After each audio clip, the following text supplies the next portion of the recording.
Welcome to Tokyosaurus. So what's up in Japan?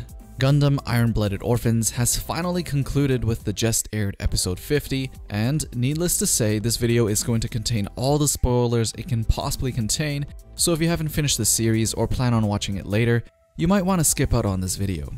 Otherwise, for those of you who did watch it, or for those of you who don't care about spoilers, watch on. So, what a bloodbath. This is probably one of the few main Gundam shows that actually had most of the protagonists and main characters killed off for real and for good reason. Now don't get me wrong, I am upset at the ending, but I do feel like it's the right way to go for this series. Now first of all, if you were expecting a happy ending with IBO, you were probably coming into this without knowing much about the writer Mari Okada, who helmed the pen for this Gundam series. She is known for her melodramatic style and people either love her stuff or hate it. The way she ended this Gundam series is probably going to garner the same type of extreme response, but let me chime in a little about the way things ended.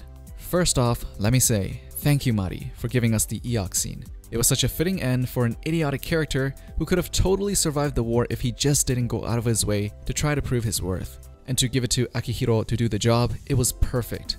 But on to the real issues here. The sentiment in the online community seems to center around the hate with Rustle. And it's not really surprising seeing how they were painted as the final boss in IBO. And not only that, but also one that Tekadan supposedly lost to. There seems to be an assumption that he doesn't want the same reform that McGillis is going for, and that is to get rid of the corruption that is inside Gjallarhorn, and for more of a democratic system. We see him take charge and fight against McGillis with underhanded and dirty tactics, so yes, we should hate him for that. But only that. If you think about it, Tekadan themselves aren't that innocent either. Remember just one season back, they were basically an underling in the Mafia, doing Mafia jobs. They also used the most brutal tactics to win their fights, and rules of war basically meant nothing to them. And that is why McGillis was so taken in by them. Sure, some of the admiration might have been a front to get them to trust McGillis, but you know deep down McGillis wanted to fight his battles the same way, and that is with straight up brute power. As we saw in McGillis' flashbacks, his motivations come from a deeply scarred childhood in order to prove the world wrong. It comes from a very personal place in him.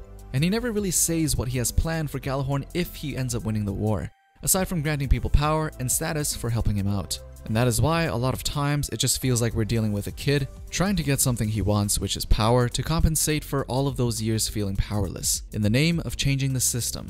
Rustle, on the other hand, was against the way McGillis wanted to bring about this change. And that was to bring in a figure of power so great that everyone had to bow to it. In Rustle's actions post-war, we see that he takes the highest position of power in Gjallarhorn, but we also see him making efforts to de-escalate conflict first with Mars. For those of you who didn't notice, Julieta constantly noted that she wouldn't have been promoted by anyone else other than Rustle due to her low status at birth, which is actually the same reason that McGillis was able to win over many of his own subordinates' loyalty, including his right-hand man Isurugi. It was also mentioned that Julieta, as the Devil Killer, is looking very likely to become the next leader of Gjallarhorn, which has never been seen before as she's not someone born into a 7-star family, which shows another reform that even McGillis himself would have been proud of. So if we really think about it, all three groups, Tekadan, McGillis, and Rustle, actually had more similarities than we think. They all have a strong belief in their own values and their way of doing things. They all use the most direct and brutal tactics to get what they want. Pretty much all of them had allied with criminal groups at some point. And if you look at the subordinates to each of these groups, they pretty much worship the leadership and would take suicide missions with no question. And most importantly, they believe in merit or talent over social status that you are born into. In the end, Tekadan completed their last mission successfully. They were able to wipe the slate clean, although with some casualties. And to be honest, against an opponent of this proportion with basically unlimited money, they got off pretty well. The world has become a more peaceful and democratic place under Rustle's leadership, and I think the scene at the end where we see Mikazuki's son living peacefully with his mom on the farm, which Mikazuki actually said he would do himself after he finishes with fighting, caps off the series perfectly in a bittersweet way of telling us, yes, all that we've been fighting for was worth it. So, those are my thoughts on the ending of Mobile Suit Gundam Blooded Orphans. Now I'm curious, what do you guys think of this ending? Still hate Rustle? As usual, let me know in the comments below. Don't forget to follow Tokyosaurus on social media for Japanese culture tweets and video updates. And subscribe to Tokyosaurus if you haven't already for the latest things people are talking about in Japan. Thanks for watching, and I'll see you guys in the next one.